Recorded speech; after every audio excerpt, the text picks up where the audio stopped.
আর আমরা তো কিছু হলেই গালে থাপ্পড় মারি না, এটা করি না? এই হাদিসটাও মনে রাখবেন, মানুষের গালে মারা নিষেধ আছে, জানতেন? আর মানুষের চেহারার মধ্যে মারা নিষেধ আছে। এই গালে চর মারা, গালে নাকে ঘুষি মারা, এই জিনিসগুলো নিষেধ আছে।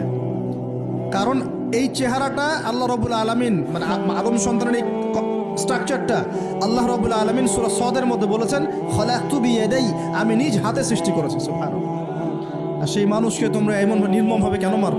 সারা বিশ্বের দিকে তাকায় দেখেন, এখন প্রত্যেকটা জায়গায় রক্ত ঝরছে। কাদের?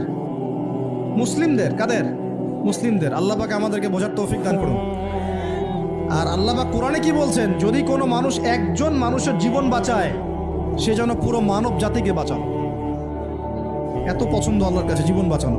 আর কেউ যদি কোনো মানুষকে অন্যায়ভাবে হত্যা করে, সে যেন পুরো মানব জাতিকে হত্যা করে। আল্লাহ আমাদেরকে হেফাজত করুন। এখন খুন খুব সহজ হয়ে গেছে, মারামারি খুব সহজ হয়ে গেছে। হ্যাঁ, ভাই ভাইকে হত্যা করতেছে, ছেলে বাবাকে হত্যা করতেছে, বোন বোনের সাথে ভাইয়ের দ্বন্দ্ব, ভাই বোন মারামারি, প্রতিবেশী মেয়ে নিয়ে, সম্পত্তি নিয়ে, মাদক নিয়ে, কিশোর গ্যাং নিয়ে, কত কি হচ্ছে এখন। মানুষের জীবন সস্তা হয়ে যাচ্ছে না এখন? আল্লাহ পাক এগুলো কিয়ামতের আলামত।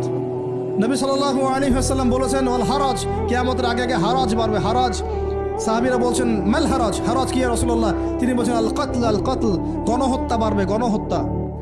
কিয়ামতের আগে আগে খালি গণহত্যা বাড়বে। দেখছেন না এখন? সারা বিশ্বের দিকে তাকায় দেখেন। যাই হোক, এই আদ এবং সামুদ জাতিকে আল্লাহ পাক ধ্বংস করলেন। এখন সামুদ জাতিকে ধ্বংস করলেন কেন?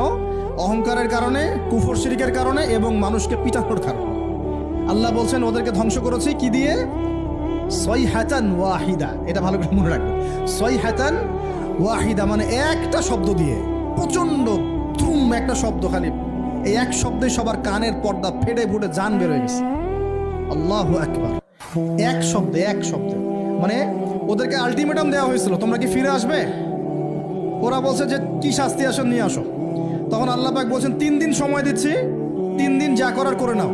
এই 3 দিন যে আল্লাহ সময় দিয়েছেন, এই 3 দিনে ওরা তওবা করে ফিরে আসে নাই, বরং এই 3 দিন ভোগ বিলাস করেছে, একদম পশু জবাই করেছে, খেয়েছে, মেয়েদেরকে নাচিয়েছে, মদ পান করেছে। 3 দিন ভোগ